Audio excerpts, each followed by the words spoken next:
بسم اللہ الرحمن الرحیم۔ انہوں نے وضو کا پانی منگوایا اور اپنے دونوں ہاتھوں پر برتن سے پانی لے کر ڈالا، پھر دونوں ہاتھوں کو 3 دفعہ دھویا، پھر اپنا دہنا ہاتھ وضو کے پانی میں ڈالا، پھر کلی کی، پھر ناک میں پانی دیا، پھر ناک صاف کی، پھر 3 دفعہ اپنا منہ دھویا اور کہنیوں تک 3 دفعہ ہاتھ دھوئے، پھر اپنے سر کا مسح کیا، پھر ہر ایک پاؤں 3 دفعہ دھویا۔ پھر فرمایا، میں نے رسول اللہ صلی اللہ علیہ وسلم کو دیکھا کہ آپ میرے اس وضو جیسا وضو فرمایا کرتے تھے، اور آپ صلی اللہ علیہ وسلم نے فرمایا کہ جو شخص میرے اس وضو جیسا وضو کرے اور حضور قلب سے 2 رکعت پڑھے، جس میں اپنے دل سے باتیں نہ کرے، تو اللہ تعالیٰ اس کے پچھلے گناہ معاف کر دیتا ہے۔ سبحان اللہ عز و جل۔ وہ ہمارے پاس سے گزرے اور لوگ لوٹے سے وضو کر رہے تھے۔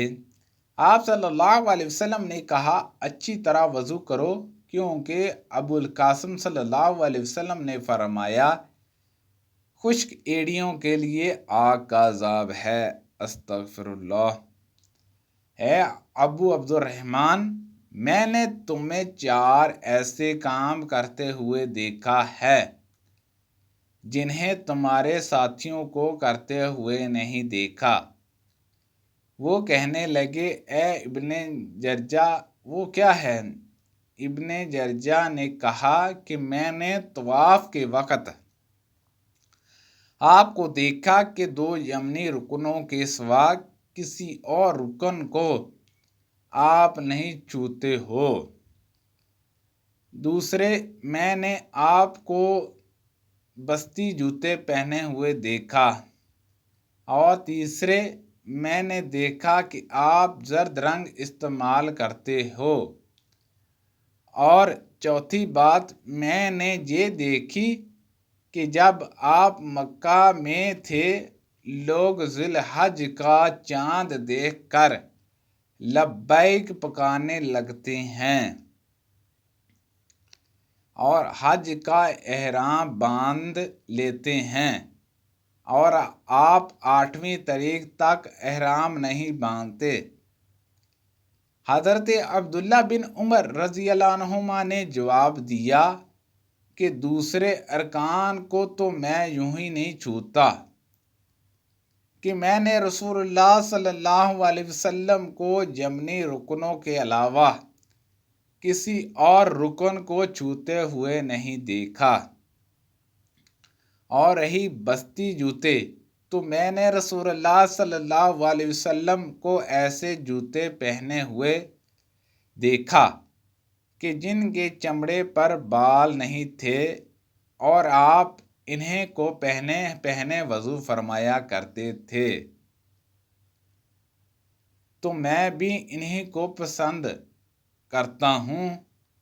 اور زرد رنگ کی بات یہ ہے کہ میں نے رسول اللہ صلی اللہ علیہ وسلم کو زرد رنگ رنگتے ہوئے دیکھا ہے، تو میں بھی اسی رنگ سے رنگنا پسند کرتا ہوں۔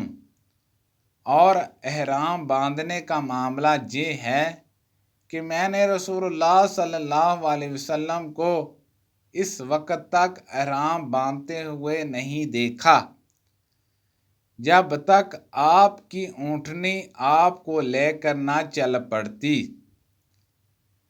رسول اللہ صلی اللہ علیہ وسلم نے اپنی محرومہ صاحبزادی حضرت زینب کو غسل دینے کے وقت فرمایا تھا کہ غسل دہنی طرف سے دو، اور اجزاء وضو سے غسل کی ابتدا کرو۔ رسول اللہ صلی اللہ علیہ وسلم جوتا پہننے، کنگھی کرنے، وضو کرنے اور اپنے ہر کام میں دہنی طرف سے کام کی ابتدا کرنے کو پسند فرمایا کرتے تھے۔ سبحان اللہ عز و جل۔ اللہ پاک سے دعا ہے کہ اللہ پاک ہم سب کو نبی پاک صلی اللہ علیہ وسلم کی سنت کے مطابق زندگی بسر کرنے کی توفیق عطا فرمائے۔ اللہ پاک ہم سب کو صحت و تندرستی عطا فرمائے، آمین بجاہ النبی الامین صلی اللہ علیہ وسلم۔